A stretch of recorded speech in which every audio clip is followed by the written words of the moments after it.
आदरणीय समाज बंधुओं, जैसा कि आपको जानकारी है, आगामी 2 और 9 अक्टूबर को अखिल भारतीय बागड़ा ब्राह्मण महासभा के चुनाव होने जा रहे हैं, जिसमें 4 प्रत्याशी हमारे सामने हैं। सबसे वरिष्ठ हमारे आदरणीय बद्री जी आज आपके सामने उपस्थित हैं। आम लोगों की जो मन की बात है वो उन तक पहुंचाना और उनकी जो भी समाज के प्रति जो उनके विचार है वो आम लोगों तक पहुंचाना। ये बागड़ा दर्पण चुनावी चौपाल में आप सभी का हार्दिक स्वागत है। आदरणीय बद्री जी, आपका स्वागत है। आपको राजनीति समाज नीति का मजा हुआ खिलाड़ी मानते हैं, आप अपने आप को किस रूप में देखते हैं? मैं तो समाज सेवक के रूप में अपने आप प्रस्तुत है समाज के सामने। 5 साल बाद 6 साल बाद आप दोबारा चुनाव प्रचार प्रसार में जा रहे हैं, आपको कैसा लग रहा है? गौरवान्वित महसूस हो रहा कि मैंने बागड़ा ब्राह्मण समाज जन्म लिया। लगातार लोगों से आप मिलते रहते हैं। आम लोग अपने समाज को किस रूप में देखना चाहते हैं? आप 6 साल से बार बार जो लोगों से मिलते रहे, 6 साल का आपका अनुभव रहा है, समाज अपने आप को कहाँ देखना चाहता है? समाज बहुत कुछ करना चाहता है और सब संगठित होकर बहुत कुछ करना चाहता है, समाज को आगे लेके जाना चाहते हैं सब सामूहिक रूप से। दहेजबंदी में आपका कहना है कि हजारों करोड़ समाज का बचा है, तो निश्चित रूप से अगर एवरेज अपन अगर 10 लाख रुपए लें तो 1 करोड़ में 10 शादियाँ, 100 करोड़ में 1000 शादियाँ और 1000 करोड़ में 10,000 शादियाँ। तो क्या ये आंकड़ा आपको सही लगता है कि 10,000 शादियाँ हो चुकी है? बिल्कुल हो चुकी है। तो एक शादी में 10 लाख के करीब आपके हिसाब से बचे हैं, तो 1000 करोड़ रुपए निश्चित रूप से समाज के बचे हैं, ऐसा आपका मानना है? महिलाएं आपसे ज्यादा खुश लगती है, किंतु जमाई और फूफा और ब्याही नाराज है, उनको ज्वारी कम मिल रही है, आपका इसमें कुछ कहना है? ऐसा कुछ नहीं, ये तो महिलाएं बहुत ज्यादा खुश है। आपके नजरिए से, मेरे नजरिए से और महिलाओं और पुरुषों के बूढ़ों के जवानों के नजरिए से कुछ नहीं लगा। दूसरा ये है कि मैं तो बैंकर हूँ, मेरी एक बहुत बड़ी ये समस्या है इसमें कि लोगों की जो शादियाँ होती तो मेरे पास फोन आते हैं कि भैया सब 10 की गड्डी का इंतजाम कर देना। तो ये 10 रुपये जो जुगारी RBI ने जो है 10 के नोट छपना बंद कर दिए हैं, तो ये जो दिक्कत आ रही है 10 की बजाय 20 अगर कुछ हो जाए तो ऐसे कोई विचार? ऐसा है कि राजकुमार जी, देश का संविधान भी कितनी बार संशोधन हुआ है, अपना समाज का नियम बनाया हुआ है, कहीं भी कोई दिक्कत है समाज को तो समाज के बीच में कह रहा हूँ चुनाव के बाद और बैठ लेंगे। कोई लगता है कम, इसमें आनंद नहीं आ रहा, इसमें मजा नहीं आ रहा, लॉस हो रहा है या प्रॉफिट हो रहा है, उसका आकलन करके और संशोधन हो जाए। मतलब अगली महासभा में आप इसमें अगर कोई लोगों की समाज की जो भावना होती है उस अनुसार मैं सब कुछ से सर्वमान्य नहीं हूँ, समाज सर्वमान्य। बागड़ा ऋषि भवन जो है उसके आप लोगों के बीच में जब चंदा के लिए जाते हैं तो गोनेर अध्यक्ष के रूप में जाते हैं कि महासभा अध्यक्ष के रूप में? बागड़ा ब्राह्मण समाज का एक सेवक के रूप में जाता हूँ। इस भवन की प्रोजेक्ट कॉस्ट क्या है और अभी तक कितना पैसा लग चुका है? देखो, भवन की प्रोजेक्ट कॉस्ट तो 10 करोड़ रुपए थी, लेकिन महंगाई के हिसाब से प्रोजेक्ट की कीमत बढ़ती जाती है, महंगाई कम हो तो घटती भी जाती है। ये कोई फिक्स नहीं है कि 8 करोड़ लग रहे हैं 10 करोड़ लग रहे हैं, महंगाई के ऊपर समय के ऊपर है। नहीं, अभी एक मोटा अंदाज क्या आपका इतना लग चुका है और इतना लगने वाला है? अभी मोटा अंदाज का 3-3.5 करोड़ रुपए लग चुके हैं और 10-12 करोड़ रुपए और लगे। दोनों दलों के जनप्रतिनिधि द्वारा लाखों की आपने जो है उनको कार्यक्रम में बुलाया था और घोषणा भी करी थी, क्या वो राशि महासभा को मिल चुकी है, मतलब गोनेर ट्रस्ट को? अभी तक कोई राशि नहीं मिली है। उसमें जो कानूनी टिपिकलिटी है उसको हो सका तो दूर करेंगे और नहीं दूर होगी तो सामूहिक रूप से संगठन के माध्यम से सरकार के ऊपर दबाव डाल के उसको क्लियर कराएंगे और जहां तक संभव है जितना पैसा जो बोला गया है उनको सबसे लेंगे। हाँ, चाहे वो किसी भी दल से हो। हमारा तो सामूहिक रूप से प्रयास रहता है कि समाज का कैसे विकास हो, वो दल कोई सा भी हो। हम तो यही निवेदन करते हैं कि दल बड़ा नहीं है, समाज बड़ा है। आपका बार बार आप स्पीच में बोल रहे हो कि सब 5 मंजिला भवन बन रहा है, तो कोई योजना जैसा आपने 5 मंजिला, तो 5 मंजिला में क्या क्या, एक मंजिल पे क्या? एक मंजिल पे टॉप फ्लोर पे कोचिंग इंस्टीट्यूट UPSC की तैयारी के लिए जो देश में सबसे बेस्ट हो। हमारे बच्चे IAS और IPS निकले, RS बन रहे हैं, डॉक्टर बन रहे हैं, इंजीनियर बन रहे हैं, लेकिन जो मेन संचालन देश का हो रहा है वो IAS और IPS कर रहा है। हमारे समाज से IAS और IPS की गिनती काउंटिंग शुरू नहीं हो पाई है, तो हम सबका ध्येय यही है, पूरे समाज का ध्येय यही है कि हमारे बच्चों के लिए संस्थान बने, उनको कहाँ जगह मिले, वो जगह के रूप में गोनेर जो भवन बन रहा है उसके टॉप फ्लोर पे UPSC की कोचिंग इंस्टीट्यूट, उसके लिए बच्चों हॉस्टल, उसके नीचे होटल एवं रेस्टोरेंट, उसके नीचे जो कम्युनिटी हॉल है उसका जीवन का मीटिंग्स के लिए काम आएगा, उसके नीचे बेसमेंट जो बना है, पीछे मैरिज लोन दे रहे हैं, सब चीज़ धार्मिक, शैक्षणिक, सांस्थानिक और सामाजिक सरोकार का जो केंद्र होगा, ये बागड़ा समाज का बहुत बड़ा भवन है। और संसार का सबसे बड़ा भवन जो राजधानी रहेगी बागड़ा समाज की गवर्नर जगदीश समाज के चरणों में रहेगी, जो हमारे आराध्य देव है। तो आप उसको, आपको बहुत बड़ा ये सपना है कि ये बागड़ा गौरव के रूप में आपके सामने आए, लोगों के सामने आए। ये हर समाज बंधु को गौरव होना चाहिए, मेरे को नहीं, मेरे को तो, मैं तो एक सेवक हूँ। इतनी कीमती जमीन वहाँ की हो चुकी है और जैसा आपने बताया कि प्रोजेक्ट काफी 12 से 15 करोड़ तक जा सकती है, तो इसमें नियमित इनकम भी समाज की अगर होती रहे तो ठीक रहेगी। ये जो शैक्षणिक संस्थान होगा, जो होटल रेस्टोरेंट होगा, जो मैरिज लोन होगा, वो संस्थान को रिटर्न देगा, नियमित आएगा, नियमित आएगा। सिरसी का बागड़ा वृंदावन क्या महासभा की जवाबदेही नहीं है? महासभा की जवाबदेही और समाज की जवाबदेही सब जगह है, सब अपने, चाहे वो सिरसी हो, चाहे कालवाड़ हो, चाहे कालाडेरा हो, चाहे चौमू हो, चाहे बगरू हो, चाहे बोनेर हो, चाहे थानागाजी हो, चाहे रतलाम, इंदौर, भोपाल हो, सब अपने हैं।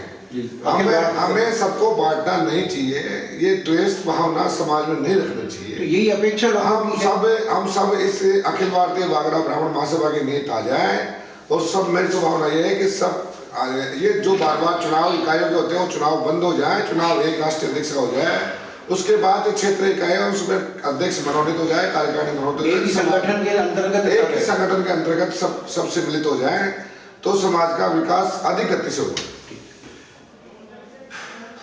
ये दोनों वर्तमान युवा जो है उन्होंने अपना अपना संकल्प पत्र जाहिर कर दिया। एक ने बता दिया पूरी तरह से, ये आप अपने भाषण में जरूर बोलते हैं कि ये करेंगे वो करेंगे, आपका निश्चित रूप से, लेकिन एक पूरा के पूरा जो है, जो भी जैसे आमजन ने भी अपनी बात कही थी, तो कोई ऐसे कोई आपके योजना है आमजन के एजेंडे की, आम लोगों की कोई बात की? घोषणा पत्र पार्टियों के चुनाव होते हैं वो जारी करते हैं, ये कोई राजनीतिक चुनाव नहीं है, वो अभी जोश में है। यहाँ ना कोई कोष होता है ना और कुछ है, समाज का जैसे जैसे योगदान मिलता जाएगा विकास कार्य आगे बढ़ते जाएंगे, समाज की जैसी सोच होगी उसके अकॉर्डिंग काम होगा। आम लोग जो चाहेंगे वो आप करते रहेंगे। ये समाज का ये बहुत सेंसिटिव चुनाव है, ये जो जिस रूप से इस समाज को वो चलाना चाहते हैं या इस चुनाव में रूप देना चाहते हैं, भगवा पार्टियां, ये भगवा और पार्टियों को दूर रखिए भैया। हमारा जो ये शरीर है ब्रह्मांड है पूरा, हमारी उत्पत्ति कहाँ से है, हमें कोई भगवा की जरूरत नहीं, हमें और किसी की जरूरत नहीं, हम अपने आप को इस शरीर को साध लें।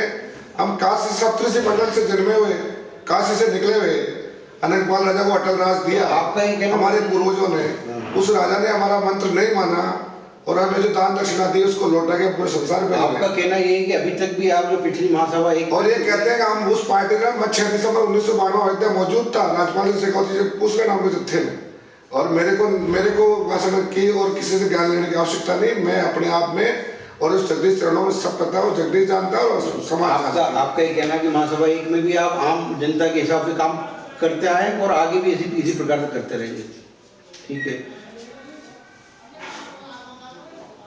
जयपुर ग्रामीण की महिलाएं तो आपसे बहुत खुश है, जबकि जयपुर शहर तथा जयपुर के बाहर की महिलाएं को कुछ दिक्कतें हैं, मान लो शादी विवाह की दिक्कतें आ रही है, तो इसमें मतलब जयपुर ग्रामीण की तो महिलाएं क्योंकि मैं जयपुर ग्रामीण और जयपुर शहर को बांटना नहीं चाहता, पूरा समाज एक है और पूरी जो मातृशक्ति है वो एक है। जो भी समस्या है समाज की, हम सब मिल बैठ के कैसे समाधान हो सकता है उनके बारे में विषय में गहनता से अध्ययन करके उन पर शीघ्र उसका निस्तारण हो, उसकी समस्या का समाधान हो, ये कार्रवाई हम सब मिलकर करेंगे। रिंग रोड के बारे में बार बार चीजें आती है, तो जो भी मानो समस्या बाकी वो निराकरण संभव है आने वाले टाइम। रिंग रोड का कोई बड़ा इशू नहीं है, वो रिंग रोड के जो बच्चे हैं वो नादान हैं और वो राजनीतिक हथकंडों में खेल रहे हैं। रिंग रोड का कोई बड़ा इशू नहीं है और रिंग रोड सरकार अगर कोई अड़चन करेगी या तो जो समस्या है उसका निदान जल्दी हो जाए, नहीं सीधे अगर से गिर निकला करना जानता है मतलब आप किसी प्रकार सामदाम दंड से ये समस्या हल उनको जो किसानों के परिवार है वो हमारे अभिनंग है, वो हमारे परिवार के लोग हैं और जो निःशंस फैलाया जा रहा है वो भी हमारे अंग है, लेकिन वो भी बच्चे हैं। तो महासभा के खुद के कार्यालय का अभी कहीं कोई है नहीं, तो क्या ये 5 मंजिला जो भवन महासभा का कार्यालय के लिए 3200 मीटर जमीन तो प्रतापनगर हाउसिंग बोर्ड जो कोचिंग का बनाया अभी सरकार का, उसके लिए 3200 मीटर जमीन चिन्हित करा के प्रतापनगर हाउसिंग हेड ऑफिस भिजवा दी फाइल, उसी में बच्चों का हॉस्टल और उसी में महासभा कार्यालय बनेगा। कुछ लोगों का ऐसा कहना है कि ये मोदी जी के समान जुल्मा है, मतलब कि अगर ये बनाना चाहते तो 5 साल पहले ही चाहिए। मोदी जी की बात मोदी जी से पूछो, बद्रीनाथ की बात बद्रीनाथ से पूछो। तो ये जो है वहाँ मतलब आपका छात्रावास भी रहेगा और कार्यालय भी बिल्कुल। कुंवारों की समस्या के लिए जैसे आपने परिचय सम्मेलन में देख किया, तो वो जो असफल रहा है जो भी रहा, तो आने वाले टाइम में कुंवारों की जो समस्या हर समस्या के लिए प्रयासरत रहना चाहिए। एक बार से नहीं होता है तो दोबारा करना चाहिए, तिबारा करना चाहिए, जरूर सफलता मिलेगी। मतलब आप दृढ़ ये संकल्पित है कि जो समस्या का हल, जो समस्याएं समाज में हैं उनके लिए संगठन बने, उनके लिए हम प्रयासरत हैं और उनके लिए काम करें और उनके लिए काम करते रहें। महासभा को मजबूती के लिए सदस्य की जो अभी चूंकि लोगों को कहना है कि लाखों के मेंबर है, अभी 27,000 आपने प्रयास किया, 27,000 तक आए हैं, तो आने वाले समय में महासभा की सदस्यता अभियान में बात यह है कि जब चुनाव आते हैं, जब तो सदस्य याद आते हैं समाज को, और जब चुनाव के बाद हमारे मेंबर साहब पदाधिकारी जाते हैं तो रसीद लेकर घर घर जाते हैं तो कोई ध्यान नहीं देता, जैसे कोई बेगारी आया है ना। तो समाज को भी ये सोचना है कि 201 रुपये आजीवन मेंबरशिप के लिए नहीं दे सकते तो समाज का उत्थान कैसे होगा। 5100 रुपये मेंबरशिप है आजीवन महिला समाज की, और वो हमारे से कम है संख्या। बात करने के लिए सब करते हैं, लेकिन 2 रुपये अगर योगदान आप समाज को नहीं दोगे तो समाज विकास कैसे करेगा। महासभा 2 में और भावना ये रखते हैं कि हमारे समाज में ये नहीं हुआ ये नहीं हुआ, तो 2 रुपये आप जेब से दोगे नहीं समाज के लिए, तो विकास कैसे होगा, समाज आगे कैसे बढ़ेगी।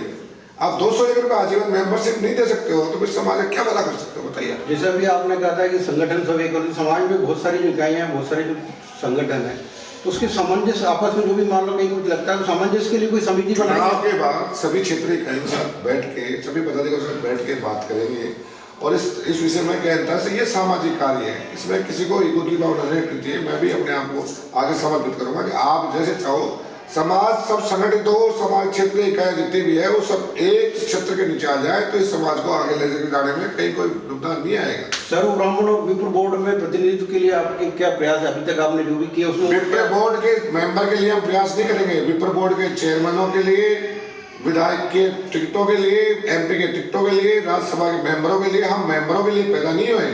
विप्र बोर्ड में मेंबर का क्या हैसियत है?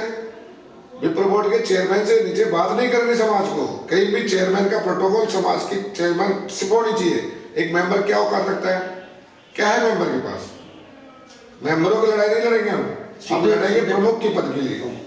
हमारा जो वजूद है समाज का वो प्रमुख के पद के लायक है, ना कि मेंबरों के लिए। हम टॉफी से नहीं, हम जो हक बनता है समाज का वो हक लेकर रहेंगे चुनाव के बाद। विप्र बोर्ड के माध्यम से आप अपनी जहाँ जितना हमारा अधिकार बनता है बागड़ा ब्राह्मण समाज का, उतना हम लेने की कोई सी भी पार्टी हो उसके सामने पुरजोर तरीके से लड़ाई लड़ेंगे हमारे समाज के लिए। विरोधियों का कहना है कि आप पर राजनीति आ रही है, आम जन का कहना है कि आपको समाज के हर काम करने के लिए दिन रात भूत सवार रहता है। मतलब विरोधी तो कहते हैं साहब राजनीति आ गई है, और लेकिन आम आदमी कहता है कि आप विरोधी कुछ भी कहे, हमारा मिशन, हमारा मोटिव ये है कि हमारा समाज आगे कैसे बढ़े, चाहे वो शिक्षा के क्षेत्र में हो, चाहे वो राजनीति के क्षेत्र में हो, चाहे वो आर्थिक विकास के क्षेत्र में हो, चाहे हमारे संस्थान खड़े करने के क्षेत्र में हो। तो विरोधी क्या कहते हैं उनको कहने दो, हमारा मिशन है वो हम आगे करते रहेंगे और वो प्रयास जारी है। दूसरे उम्मीदवारों ने कहा कि साहब हम जो है 5 साल पद नहीं लेंगे, तो समाज की उन्नति के लिए आप राजनीति में दखल पसंद करते हैं या नहीं? जनप्रतिनिधियों का और सरकार का सहयोग इस कलयुग में आपके पास राजनीति में भागीदारी नहीं है तो आप समाज को आगे नहीं लेके जा सकते।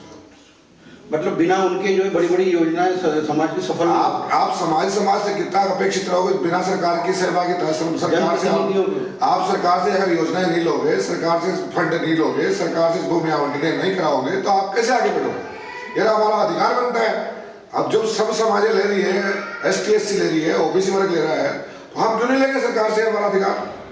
हमारा अधिकार नहीं बनता क्या?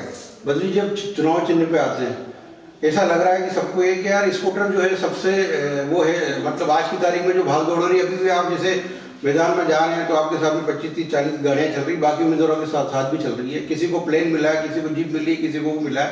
आपका जो है स्कूटर है, आप इससे प्रसन्न है? बिल्कुल प्रसन्न हूँ। मैं धरातल का आदमी, धरातल पे स्कूटर में चल रहा है, आराम से, कोई दिक्कत नहीं। आप लोगों का ये कहना है कि आम लोग जो धरातल पे रहने वाला आदमी इंसान है वो धरातल पे रहेगा तो हमेशा जिंदा रहेगा। प्लेन को भी धरातल पे आना पड़ेगा, जीप को धरातल पे आना पड़ेगा, सबको धरातल पे आना पड़ेगा। आदरणीय बद्री जी, अगर मतदाता आपको दोबारा महासभा 2 का भी अध्यक्ष अगर चयन करते हैं तो आपकी मेन जो प्राथमिकता जो भी आप अभी जो पिछली महासभा 1 में जो नहीं हो पाई है, आने वाले समय अभी जो आप जो लोगों से मिल रहे हैं तो उसमें क्या 2 या 3 प्राथमिकता ऐसी क्या लग रही है आपको कि ये बहुत जरूरी है? पिछले जो महासभा का चुनाव के जो आशीर्वाद दिया समाज माता ने, उसके अनुसार जो कार्य हुआ, सबसे मोटा कार्य दहेजबंदी का हुआ, वो 36 कौम में प्रशंसा के पात्र, प्रशंसा की बुरी बुरी प्रशंसा हो रही है समाज की। ये छोटा काम नहीं हुआ। और फिर 2-2.5 साल मिला कार्य करने का, फिर कोरोना चल गया। कोरोना की जो सहभागिता थी वो समाज के प्रति, वो सारी संगठन ने निभाई, चाहे वो 82 अस्थि कलश हरिद्वार लेके जाना हो, चाहे राशन सामग्री हो, दवाइयाँ हो, जो 2-3-4 केस समाज के आर्थिक दृष्टि कमजोर परिवारों में हो, चाहे वो टीना मामला हो, चौम मोरिजा वाला, चाहे जो सुंदरगढ़ वाला मामला हो, चाहे जयसिंहपुरा गुवाहाटी वाला मामला हो, चाहे सुजानगढ़ की बच्ची का महारानी कॉलेज में फीस वाला मामला हो, कई ऐसे कार्य हैं, चाहे वो कल्याणपुरा आग लग गई उसकी बस्ती को देने का मामला हो, चाहे रातला में बच्चियों के जो पिताजी एक्सपायर हो गए उनके FDR कराने का मामला हो, कई मामले हैं जो संगठन के हिसाब से करने थे, हमने किए और छोटे शॉर्ट समय में किए। अब 5 साल के बाद जो चुनाव हो रहे हैं, उसके बाद जो नैतिक जिम्मेदारी हमारी बनेगी संगठन के रूप में, वो सारी निभाएं। ये विरोधियों का कहना है कि मान लो कि ये अगर दोबारा जैसे, तो ये जो आम लोग से जो मेरी जो चर्चा हो रही है उसमें उनका ये कहना है कि उनका मेन मुद्दा ये है कि कोई भी अधूरे काम है, चाहे वो सिरसी वाला हो, चाहे अपने बाघों को ऋषि, ये लोग बाग इनको गौरव मानते हैं कि यार ये बाघों ऋषि भवन बनना जो गौरव है। तो ये निश्चित रूप से जो जल्दी से जल्द पूर्ण होने का इसमें कोई वो है, कोई दिक्कत तो नहीं है? अरे तो आप विरोधी शब्द कहना हटा दीजिए, सब अपने हैं, वो अपने आप को मानते होंगे। अपने विरोधियों के बारे में आपको कुछ कहना है? नहीं, मेरे कोई विरोधी है ही नहीं, सब अपने। युवाओं को आपको कुछ कहना है?